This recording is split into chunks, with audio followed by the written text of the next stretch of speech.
All right. Hello, everybody. Welcome to Visualize Value Office Hours number. Will be like 32, sorry. I should know this. I think it's 30 actually. No, 30. Yeah, you're right. We're a few in. And Jim, do a testing into this mic. Can you hear this? Check 1, 2. Checking. Thumbs up. Can you hear him? Yeah. And me? Do I sound all right? Good.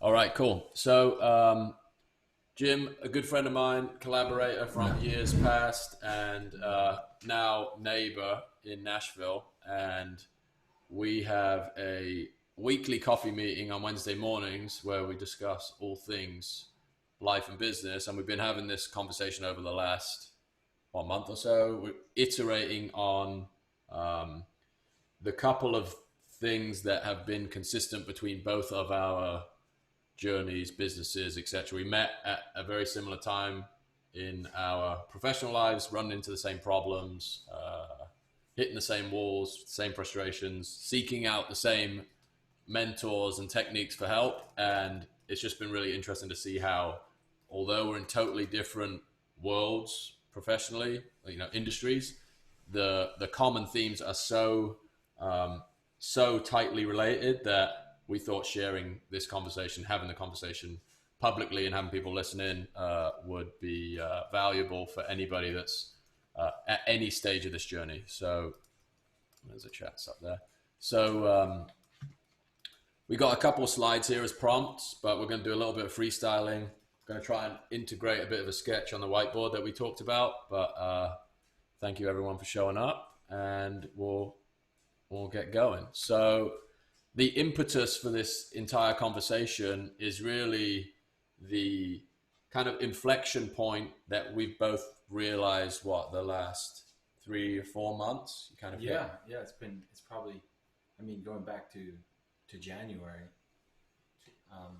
We won't go to the number, but take it down to the bare bones for sure. So, but real laser focus in the past 3-4 months for sure. So most people on this call will be familiar with the Visualize Value business model. So we moved from full service creative agency doing a bit of everything to like really narrowing our focus in on product and some very focused consulting offering. Jim, can you give a little bit of a overview of the journey from here to there for JuiceBox? Yeah, we were something for everyone agency. I think a lot of people who go into building a service-based business was probably one of the best ways to start to take control over your earning potential is you just start solving any problem that you think you can solve for people and charging money for it. And then you kind of compound that. How much can you charge for that problem? How much can you charge per hour? And kind of scaling things up from there.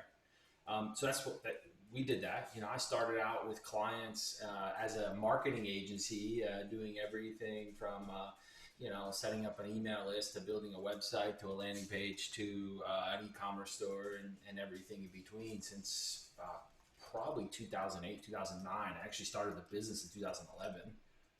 They had clients, spending $300 a month, $100 a month, $50. I've had every single retainer you could think of.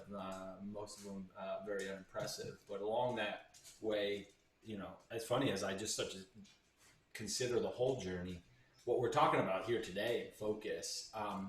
The question is how fast can you get to that single thing, that single target market? In hindsight, it will never be fast enough. And I hope that some of the stuff that we share today would inspire.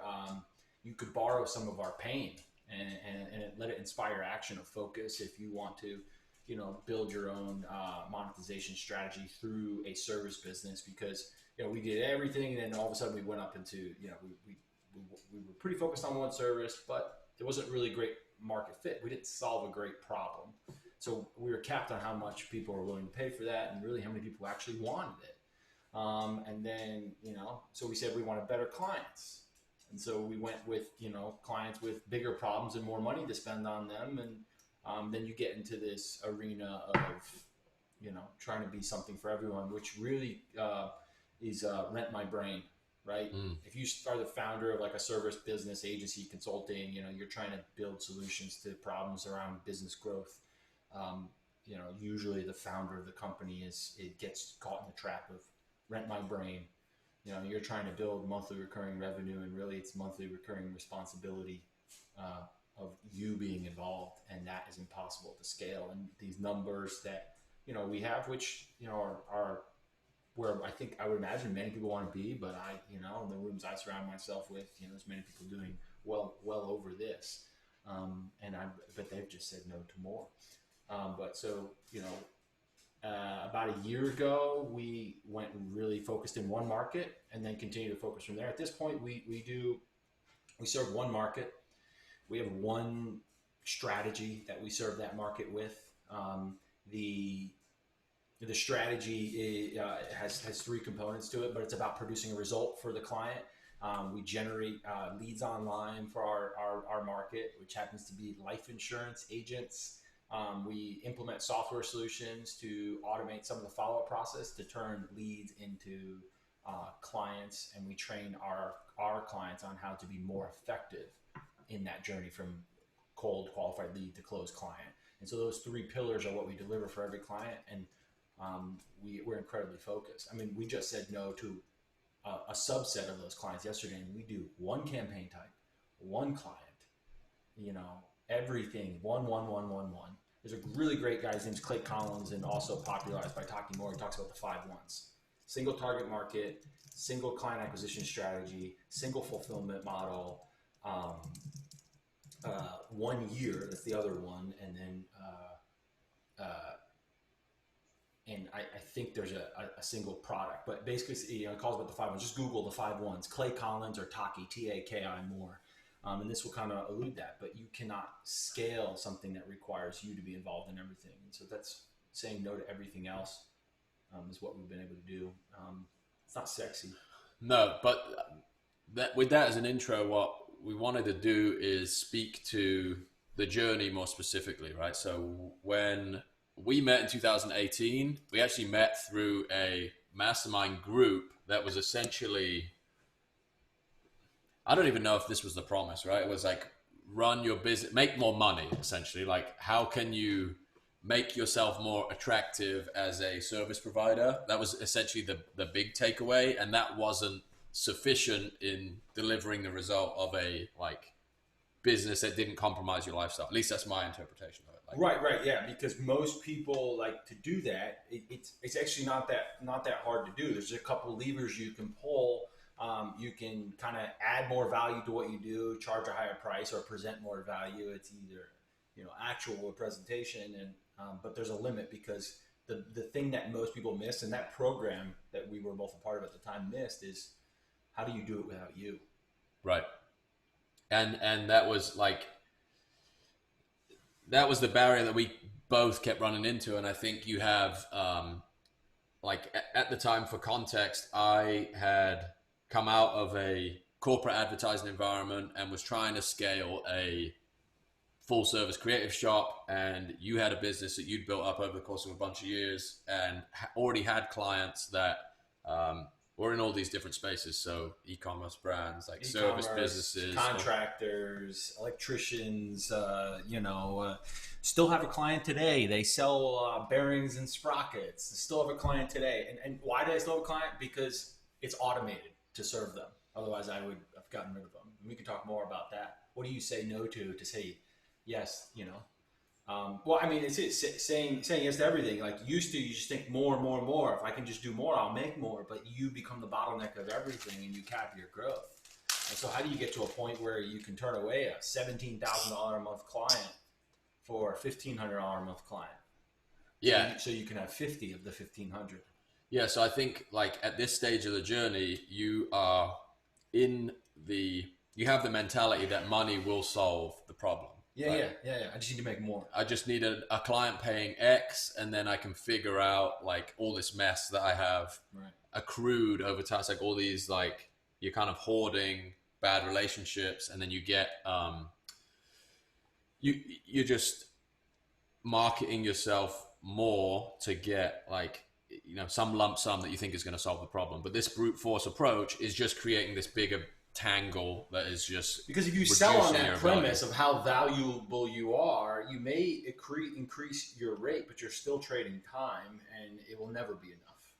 It will never be enough, and we've tested it. I mean, Jack was able to charge more than Yeah, so that we put this in as like a general thesis based on our experience and people that have that we've been reasonably close to, that have been transparent about what happened to them. And this could be $20,000 a month, it could be $50,000 a month. There's like it's a range. there's a range in there, of course, but It's multiple six figures.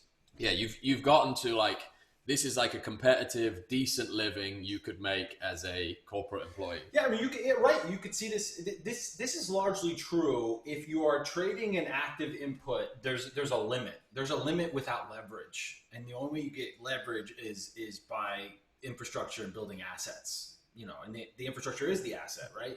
So you could say the same thing. 30K could be 50K, could be 70K. I mean, we were no doctors, high-end doctors, they're making, 7,800. So they're making like 70K a month or something. Right. And so, but the thing is the moment they stop, it all goes away. Mm-hmm. And so this idea exists everywhere. And the only way you get more is to do more. And you talk about the lifestyle constraints, like, well, no one went into business to work themselves into the grave. Yeah, and the number is largely just representative of like the ceiling, the relationship between the amount of effort you can put in and the amount of money you can charge. Eventually you hit a ceiling. You do. Right? And the more split your focus is, the lower that ceiling Even like is. the highest earning professional, the attorney or whoever, like at some point they have to build a team or create some other leverage in a different format. And that's what's really interesting about you and I, is that we encountered the same wall and the same ceiling. And we created leverage in completely different ways. Yeah. So the next chapter of the story is, one thing I want to make clear is not like devaluing or like, this is not necessarily a suggestion to not go that route. It's the pain that you encounter at the top end of that process. In both of our cases, was the catalyst for saying, okay, something has to give here. And for both of us, it was, okay, I can identify one project or one thread, one consistent thread throughout the projects that I'm working on that is one, like there's a specific result that I'm delivering here. Yes. And two is like, I am not necessarily uniquely qualified, but very well qualified to deliver that result. I'm qualified. I'm energized, and the client sees it too. Because when early in my business, I talked about, we got focused on a single target market, but I couldn't check all those boxes.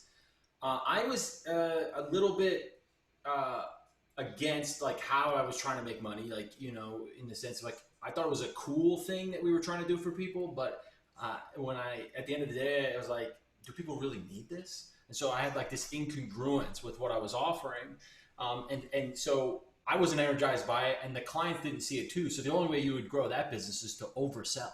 Is to just over promote and present and make it feel like it's going to change the whole world. And so you have to find something, hopefully when you do enough to get to that 10 to 30K point where you hit that pain point, you have this basket of work that you've done, and you can say what checks the boxes that I'm energized by it, like because I'm qualified, because I feel competence inspires confidence, right? And so if you can deliver on what that, and then the client has to see it too. You don't want to be in a business that you constantly have to sell people. I mean, that's probably one of the big challenges of being in a service business. It's like, man, when you work for these big clients, and Jack knows it way better than I, that that's all you do is manage and try to correct expectations, because nothing is good enough. And so you got to find that thing that energizes you, that you're competent at, and therefore it gives you confidence. And the client sees it too. They experience the outcome, and then you actually get to do the wonderful thing, which is to say no to everything else, because you know what you're good at. Yeah. And I would add to that the one of my biggest problems in hitting that ceiling was overselling deliverables, overselling my responsibility in that. Well, because you are trying. The only way you can make more money is to try to present a greater value, and so then you like sell to this level, and you sell. It's like, well, listen, I need to be making $50,000 a month, and maybe I can get this client to believe I'm worth $50,000 a month. And the way I'm going to do it is I'm going to make them think I'm worth 7 people. Right.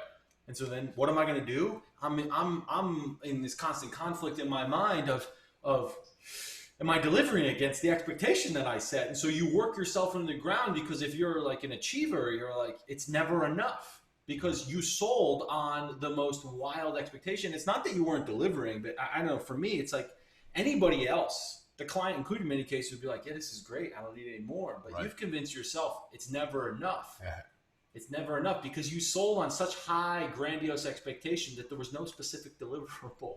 Yeah. Did you ever do that one before? Oh, 100%. Yeah, it's like I'm gonna change your world. That's what I'm gonna do. I'm on a creative retainer, so whatever is touched by creativity, give me a call. Yeah. It's anything. So that's how you can sell on a single client on a $10,000 or even a $30,000 a month retainer. But then your lack of clarity and expectation to the client is also burying you because nothing's enough. Yeah, nothing's enough. Anything.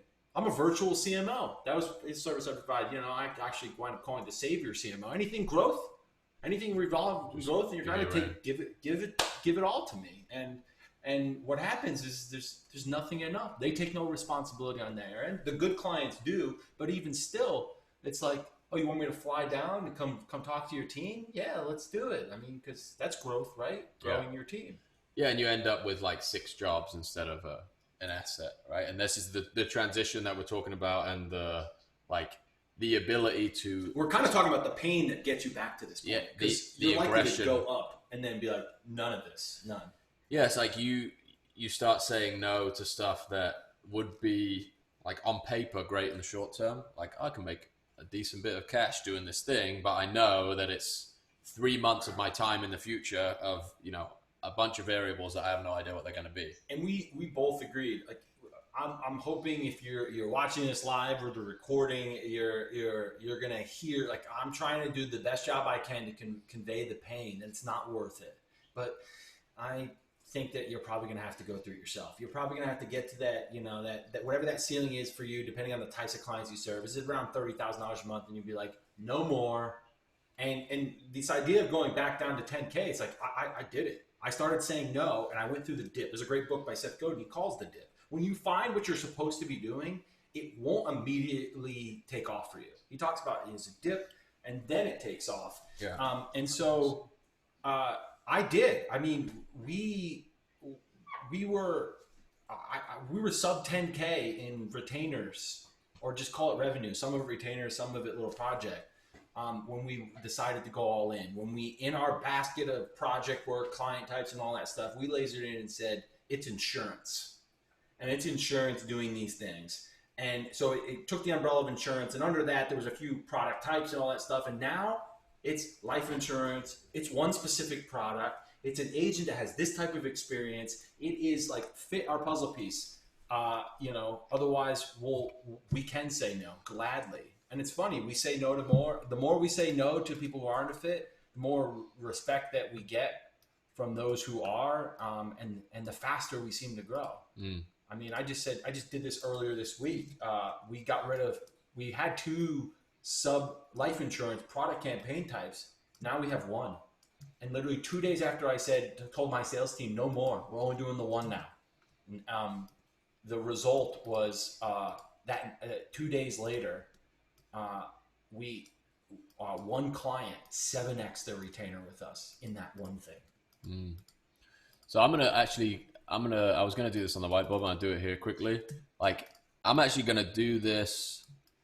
I'm gonna take the financial component out of it and just go clients or engagements or projects, right? Yeah. So you go from 0 projects and you're like, hey, I'm a designer, give me stuff to design. And then you hit your time ceiling at 5-6 relationships. This is when you're like working 18 hours a day. You're waking up and your inbox is full of emails, and you're just and the quantity of relationships, it's all relative, right? Because if it takes you more relationships, that means your average value per client is probably much less. And so it's all relative. So it could be 6 clients, you know, for me, it was more, right? Yeah, and the idea here is it's kind of this expansion that gets you to, okay, here are all these things I can do, which a function of that is here are all the things that I shouldn't be doing, and then the process of hacking away at that is like the really, like, I remember conversations with Celio about that stuff where you're just like, man, maybe I'm not cut out for this stuff because I can't do another 18-hour day. I can't take another email in the middle of the night. And everyone has told you, if you're like in this, like, you know, build something for yourself, entrepreneurial, it's all about the grind, and there's truth to that.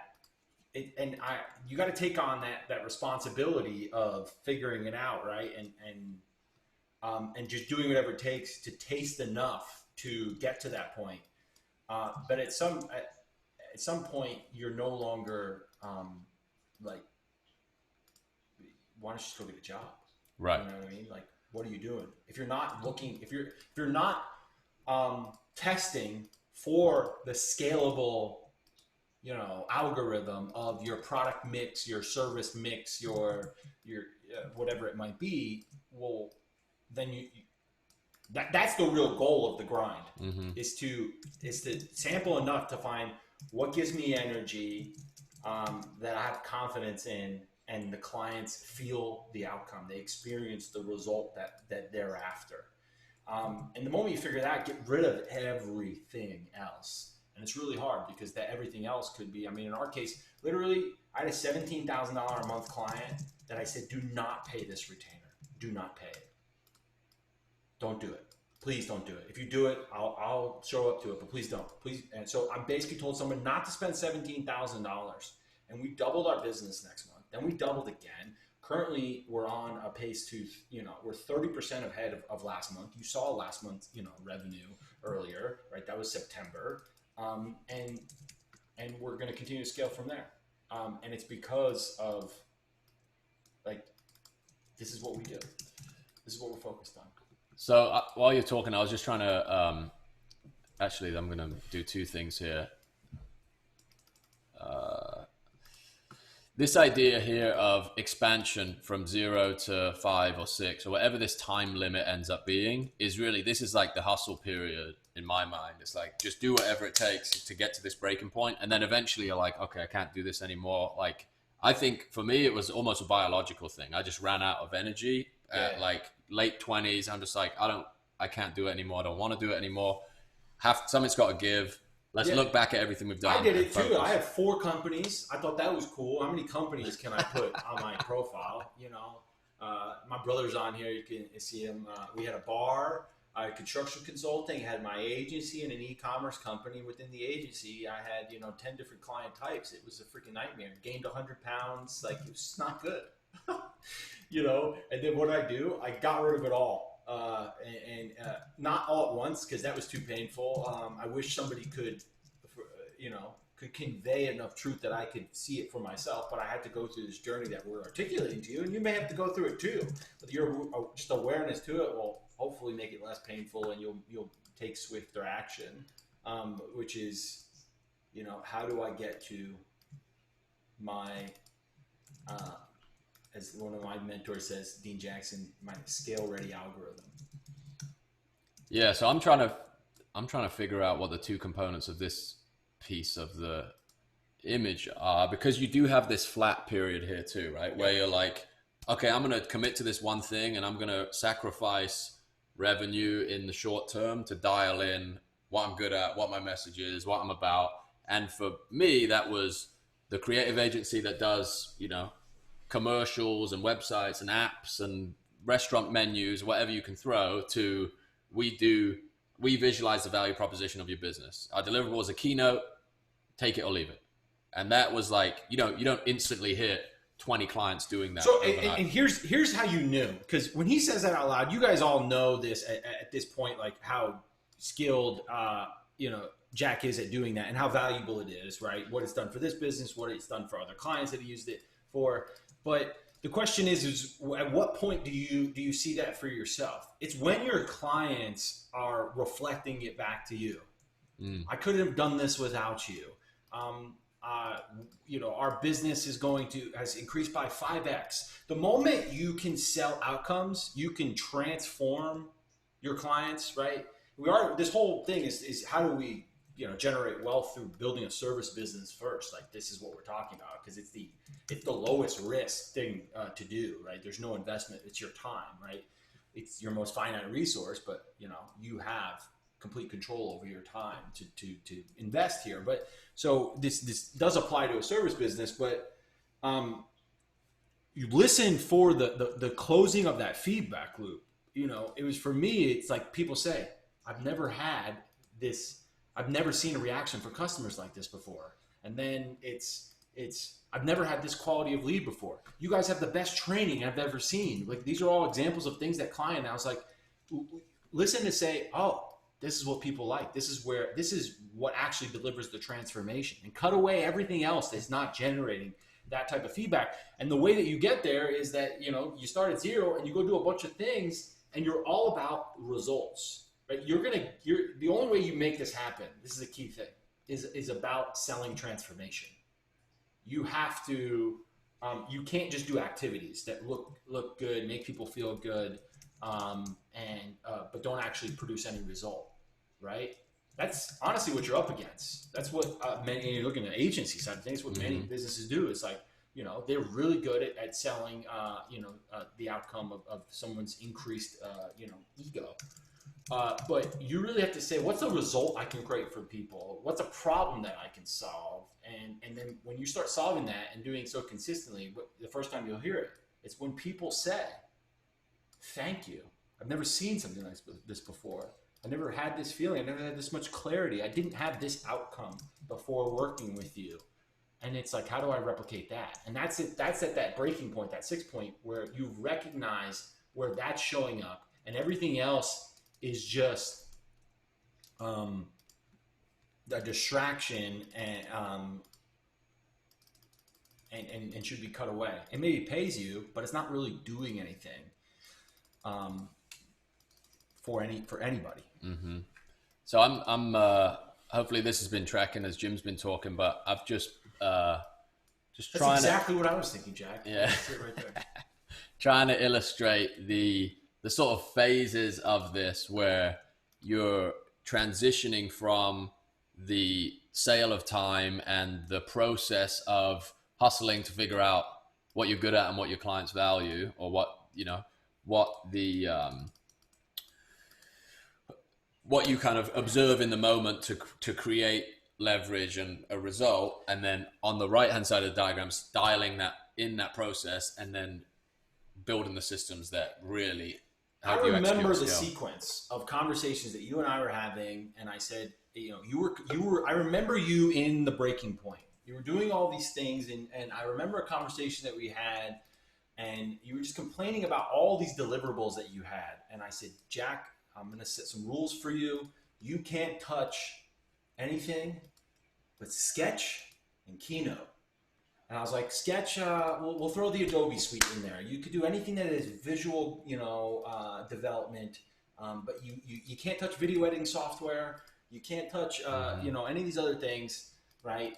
And it wasn't soon thereafter that you took something you were doing in one of these chaotic businesses that involved like audio editing and all this other stuff, and you showed me this deck, and I remember we like honed in this one messaging thing where we say turn intellectual property into intellectual power, right?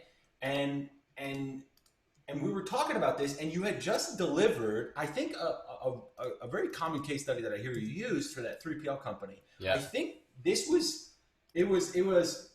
don't do anything. Your zone of genius is the visual, visualization of value. I don't think we called it, or you called it that at that point. No, it wasn't. It was just an opponent. Yeah, it was just under the agency so name. but it's you visualizing ideas for people and generating epiphanies and clarity about outcomes they could receive through applying these ideas. Like, this is what you do. And so you should only be using the tools that is in support of that, Mhm. which at the time were those 2 tools. And it was soon thereafter that you were using just those 2 tools with that 3PL company, and then you built this deck to articulate what did you do for them.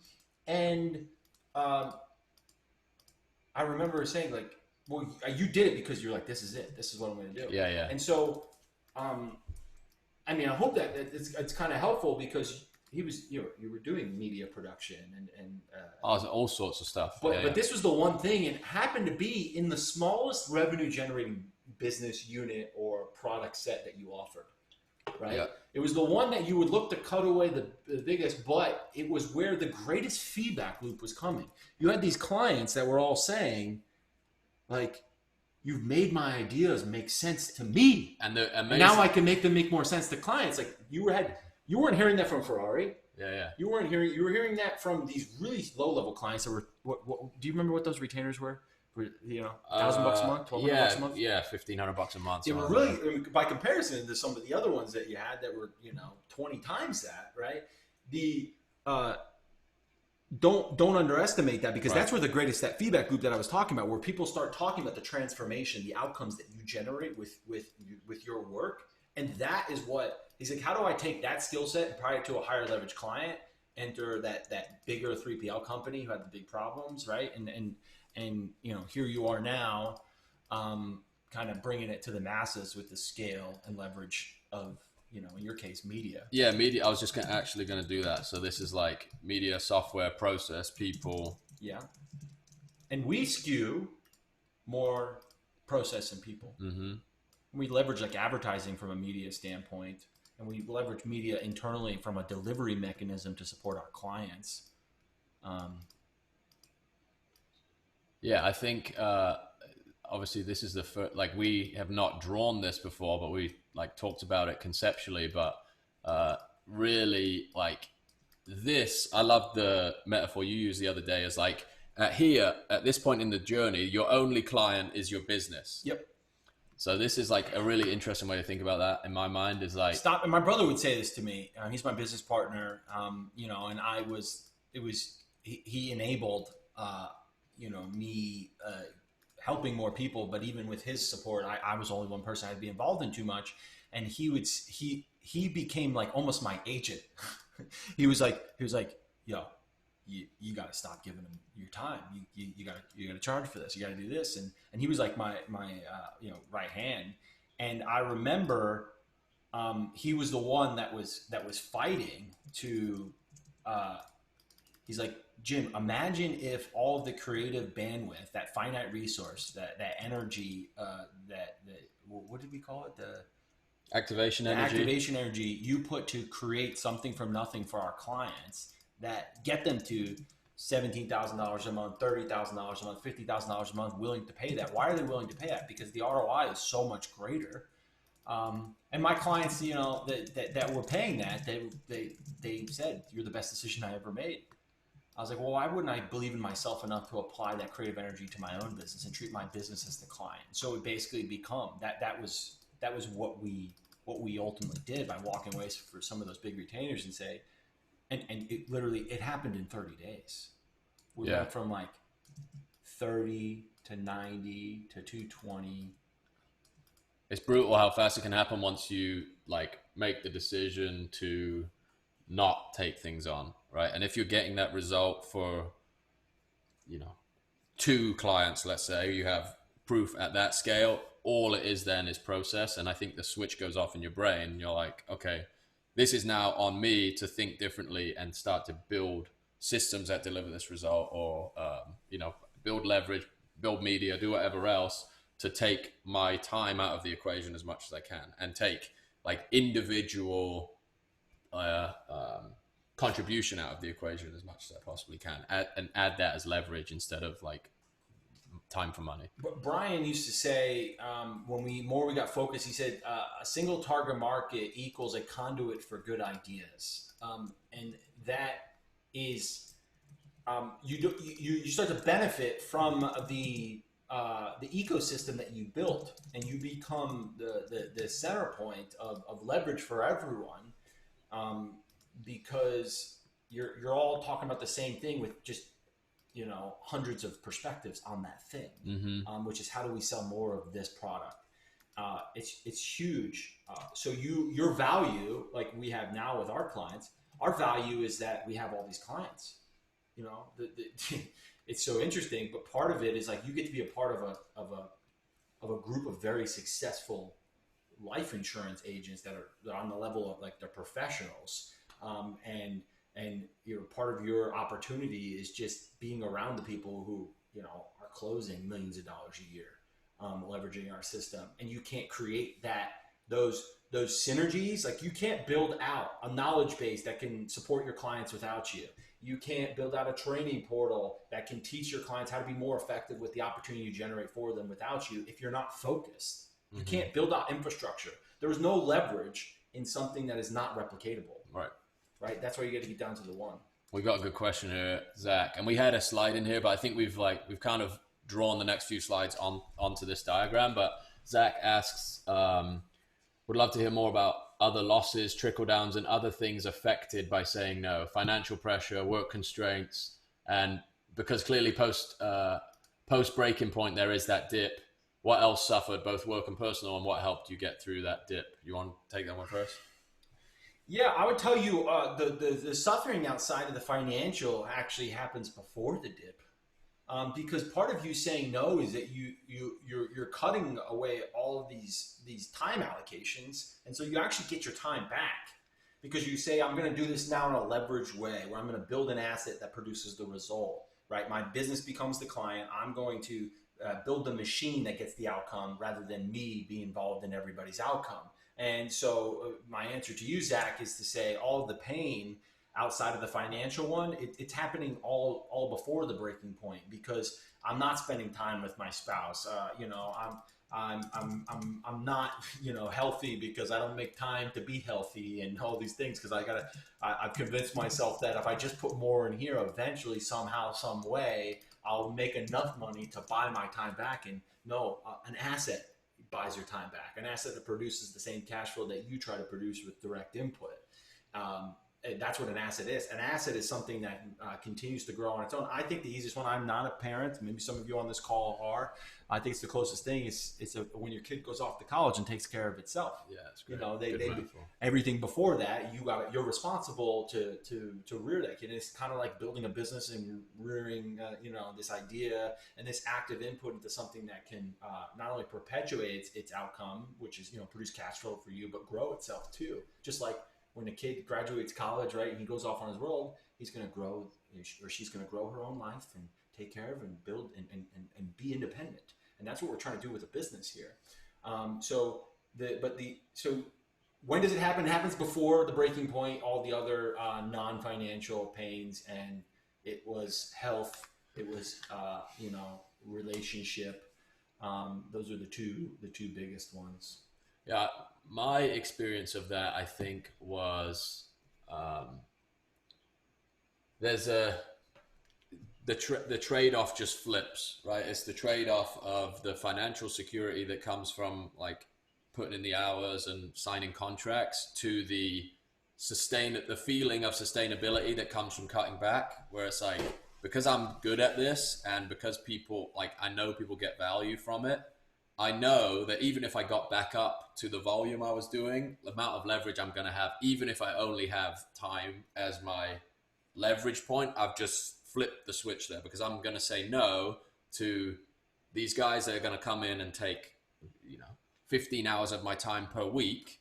I can now replace that revenue with something that takes less of my time because I'm better at it. And I'm not, I'm not trying to buy my way out of my own shortcomings. It's like the value of my time increases because I've said no to all of the things that I'm not great at. Right. And there is a dip. You turn away the $30,000 a month retainer because you know that the same energy you put into that is worth way more than $30,000 a month, but you only have to put the energy in once. Yeah. And I'm not trying, I think you can hear that and think, oh, it's easy. I just got to do it once, right? You talk about build once, sell twice, but it's everything that it's the hustle moment. It's everything building out to getting to the point of feedback where you know the thing that you finally get to build once. And it's all iterative too. Like you haven't stopped working on your product. Right. So same thing. We were on a call today with some of our fellow agency owners, my partner and I, my brother Brian, and we were talking about this. They were looking at our processes where we create a leverage. We took on 54 agency clients last month. We're probably going to bring on something around 40. We have hundreds of clients. I don't know most of their names. I don't know the majority. I don't know where they are. I've never met them and all that stuff. And it's like, it's humbling to realize, but we were showing, people were saying, how the heck do you do this and not tear your hair out? Well, we got team and process. And Brian was showing them the project management, system that he's built to onboard with a fantastic customer experience, 54 clients in 30 days, 54 different businesses. And the thing that he said that stuck out, which is what I'm trying to point out here, is like, it doesn't stop, but your leverage, as you see this conical, exponential increase, it just continues to compound because you're doing one thing and just making it better. That's the opportunity here. So he's like, yeah, I've been working on this project management, of our client experience, and everything we do to maintain a high levels of fulfillment and results for our clients through the delivery of our services. I've been working on the tool that manages it for 7 months and iterating it day by day. Yeah, it's a different version of the same idea, right? Yes. It's like iterate once, deliver better customer experience 54 times. Yeah. Like that idea. iPhone 12. Yeah. And that, like, one thing when you're talking, I just think where wanted people to get stuck too, just real quick, Yeah. they think that they have to start at the 12 and they forget that, by comparison, that first iPhone was a hunk of junk. Mm-hmm. But nobody was mad at that point. Right. And so sometimes we get caught in this loop, I know, of sabotage. Like it's never good enough to go to market with. So be careful, like, judging someone else's news clips and on what got them there. Like, it's iterative. We got a question from Brian, but I want to just ask one question or raising hands. Who's that? Brian, he might probably want to comment. Go on, Brian. We'll bring Brian on quick here. Can you hear me okay? Yeah, mate. This really comes back to, I recently heard with Jeff Bezos, the Amazon guy, right? We all know that guy. And he was asked about iterating his product, iterating the Amazon product. And what he said was, I really don't know exactly where the product is going to go in the future. But one thing I know for sure is that our customers have extremely high standards and they will never be happy. And so because of that, we will always have work to do. And so they're just he's like, people are always going to want faster shipping and they're always going to want more options. And so that's just what we're going to work on for the next couple of years, the next decade is that. We're not going to try to predict the future. We're going to try to predict what's not going to change and then just do more of that. Yeah, and the narrower you are, the more ability you have to affect that one variable of customer satisfaction, right? It's like if you ship products to an address, you control that process and you do everything you can to improve it. Amazon's maybe a bad example at this point because they do everything, but in their business units, that is the focus, right? They didn't start on day one and be like, hey, we're launching Prime, Amazon TV, space launches. No, they sold books and they got better at it. Yeah. And they realized and his singular product focus. Yeah, his single product focus that he gives in this example is shipping.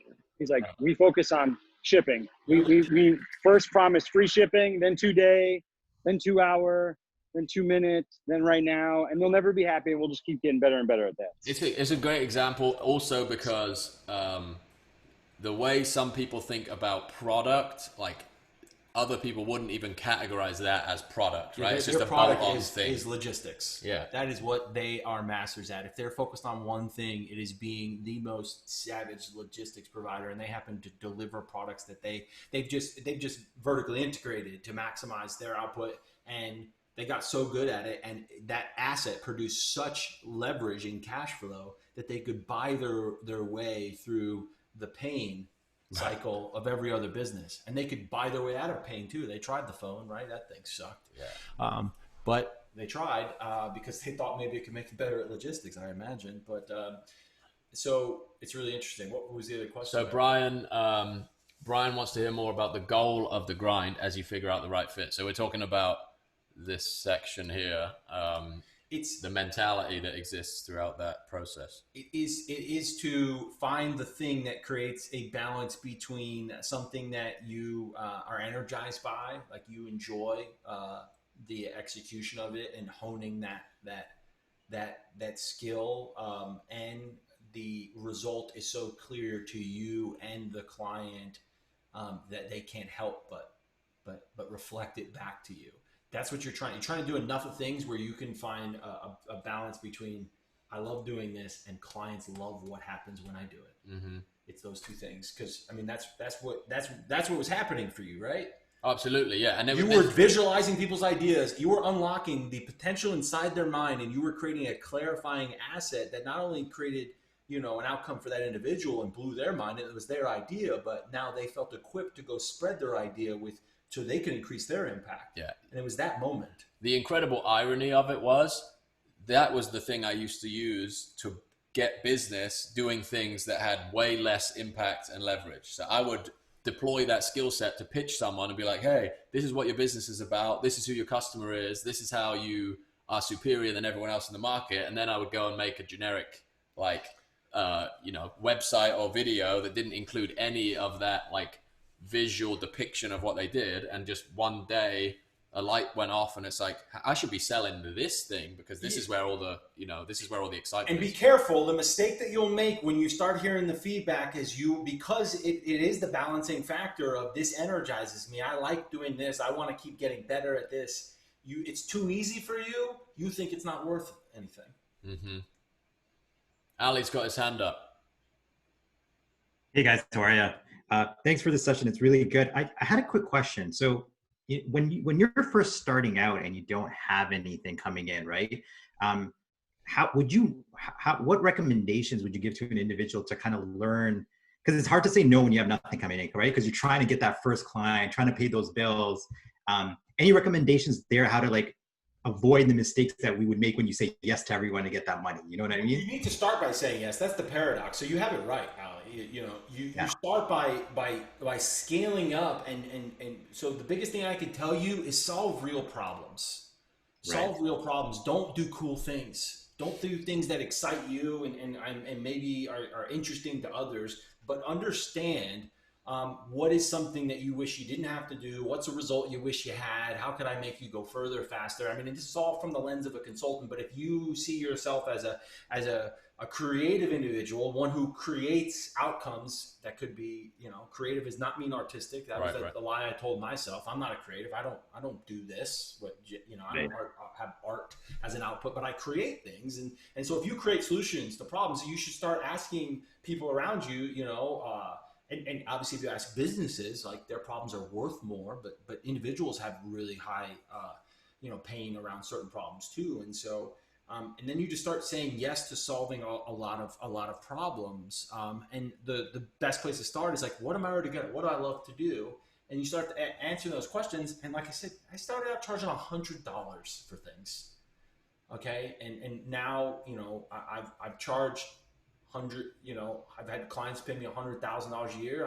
we have equity in companies, and because of the service, and it's about do then iterate. Learning is on the other side of doing. It's make it up, make it real, take action, then you make it better. And so for you, you're at the 0 point at the far left here, and it's say yes to a bunch of things and constantly reflect and have awareness to what gives me energy. And where am I closing the loop with feedback from the clients that they can't help but comment on the impact that I'm generating for them? And then you just say more of that. Yeah. I really like that because it gives you clarity to your point. Just a quick follow up to that. So I've tried this and honestly, it works as we use it in sales all the time. Have you found that saying no also sometimes makes the prospect want you more, and then 100%. you ever come back? Yeah, sorry. I mean, part of it. So my skill, the reason I'm an effective marketer is because I'm an effective salesperson first, and so 100%. And when you can actually say no and turn people away, you become incredibly persuasive to the yeses. So that's 100% true. But you have to do it authentically and know why you're saying no. Don't use it as a tactic. People will read through it, but I don't think you are. And I'm not saying that that's what you're bringing up, but but 100%. And when you actually say no, you're going to blow people away because they don't understand the concept that they offer money and you don't. Yeah, you're turning them away. Exactly. Yeah. Yeah. Awesome. Thank you, guys. I'll pay you. I was like, yeah, great. I'm not available. I don't do that.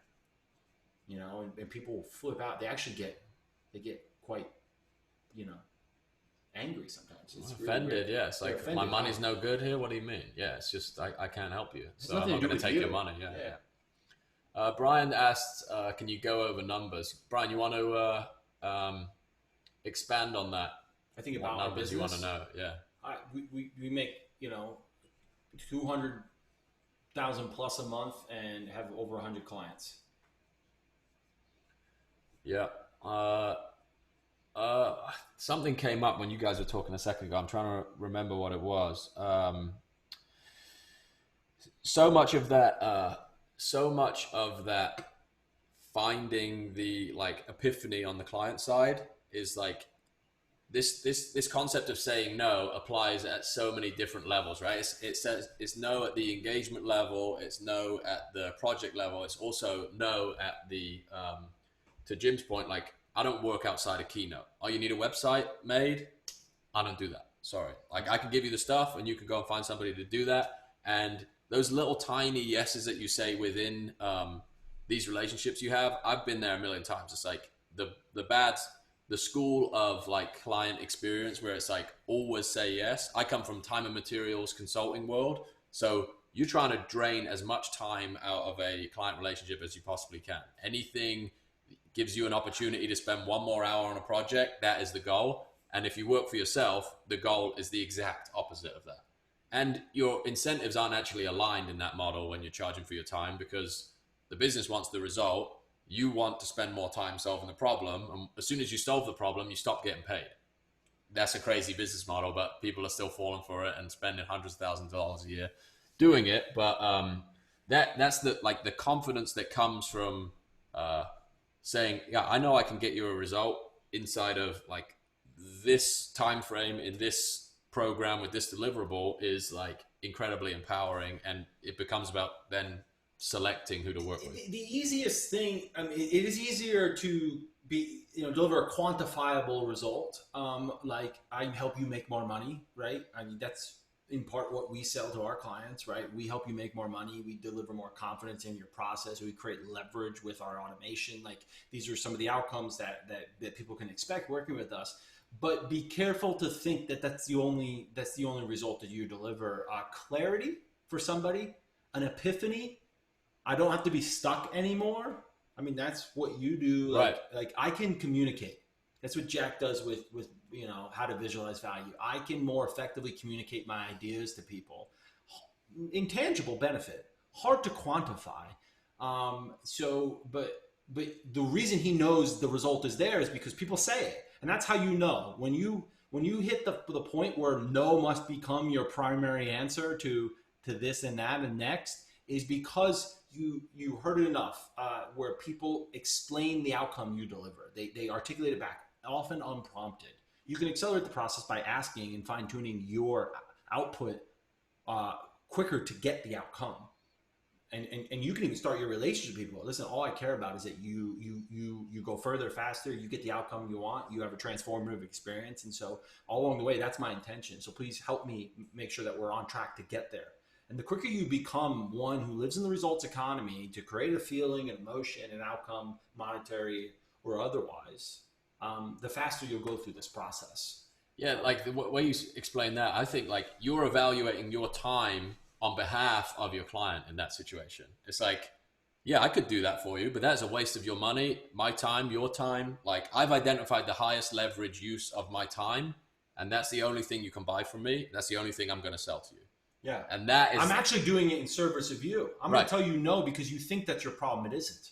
Yeah. You know, Yeah. think that if I add this, we had a client the other day. Could you change my automation? Why? I think it's going to get a better result. Yeah, but you're not even do the other things that all of our successful clients do. I mean, they have the automation that you want to change away from. So he's like, I'll pay you to change it. I was like, well, I won't let you. because you're searching for the answer in the wrong place. The answer is the process. We had a mentor at the same time. I don't know if he created this, but it sticks to him is the process is the shortcut. And the keeping people focused is a great value proposition for you to offer too. Is to say to people like, I say it to people.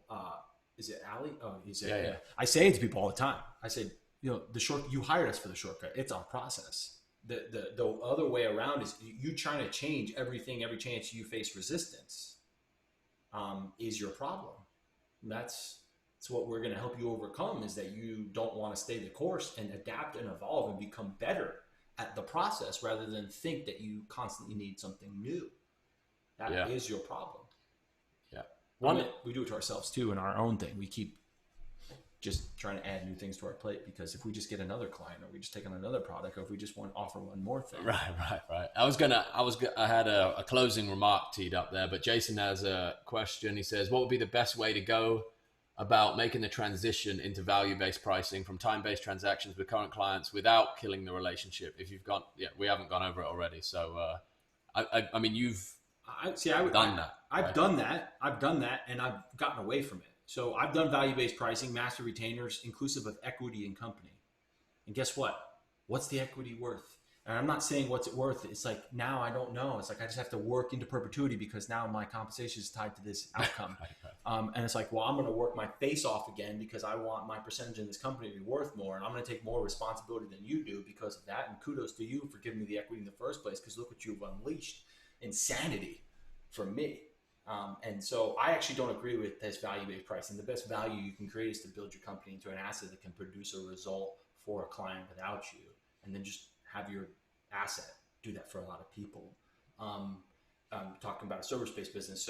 So my answer to you is, Jason, you sound like you're in a place where you probably, if you investigate the ecosystem of opportunities, your projects and client types and everything, there's probably an area of your business that you're creating a result that causes people to say, look what you do for me.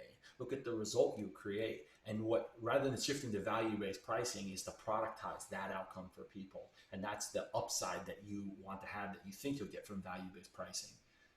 Value-based pricing is a fancy way to charge more for your time. You're still going to reach a limit. Yeah. Yeah, it's more of a mental frame than a process that changes the mechanics of the business. Yes. Right? So the last thing I wanted to talk about was, like, I'm listening to you talk, Jim, as if like I'm where I was 3 years ago. I'm like, easy for you to say, man. Mm-hmm. And we sat in the same rooms, listened to, I would say, I'm biased here, but I would say the information that we've articulated here is like more comprehensive and goes into more detail about the pitfalls that you will experience in going through this process. Like the purpose of sharing this is not to necessarily help people completely avoid any pitfall. It's like identify where I am in the journey and understand that, okay, I can look for X, Y, and Z in order to improve the path. But what I wanted to ask you, Jim, is like 3 years ago, did you know you would be in the situation you're in now? And from my answer to that is no. No. It's like I had no clue I was ever going to find this mechanic or hit this like inflection point where everything changed. And like looking back in hindsight, it's easy to see those like triggers and those catalysts. Yeah, and that's why we're trying to like reverse engineer. So hopefully you could hear enough of the emotion to borrow some for yourself and allow it to apply to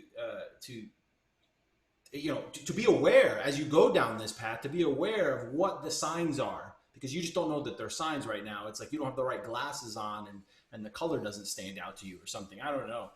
Brian made a mention. He said, read Built to Sell. Built to Sell is a really great book, and it talks about the productization and focus of your business. Fantastic. It's the same thing they talk about in eMyth. Right? eMyth Revisited, building the franchise prototype. Not so you can franchise, so that you can train somebody else to do it. And one more comment I'll just add to Jason is I gave you, the response I gave you was the phase one of this. Like it sounds like you're at a point in your business where you just need to find the productization worthy aspect of your business to turn into an asset for you. That doesn't mean there isn't a value-based pricing, and maybe you can comment on this because that's what you did. Sure. You peaked 30 grand, 50 grand a month, selling your time, working your face off, whatever. Then you productize your skill set, the visualization of value. I'm gonna do this for people, and then I create a lot more leverage in that. And you were doing $30,000 a month, but working maybe five hours a week or whatever.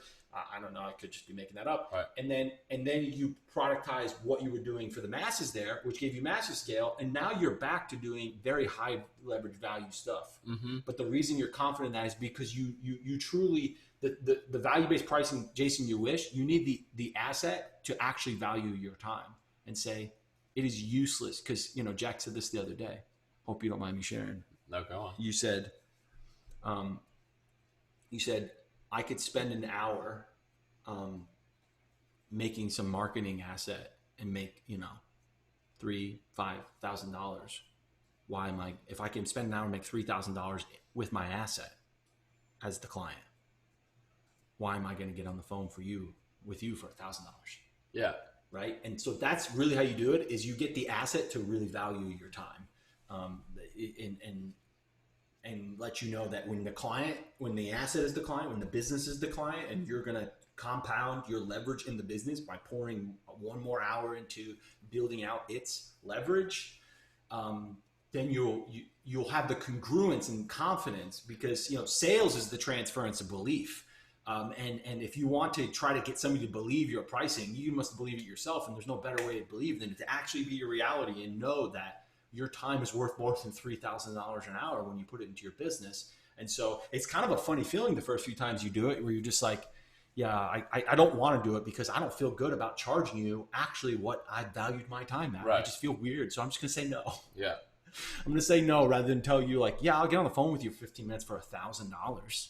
And that just feels weird. I'd rather just put the 15 minutes in my business and make the $1,000 and I don't have to feel weird. Right. And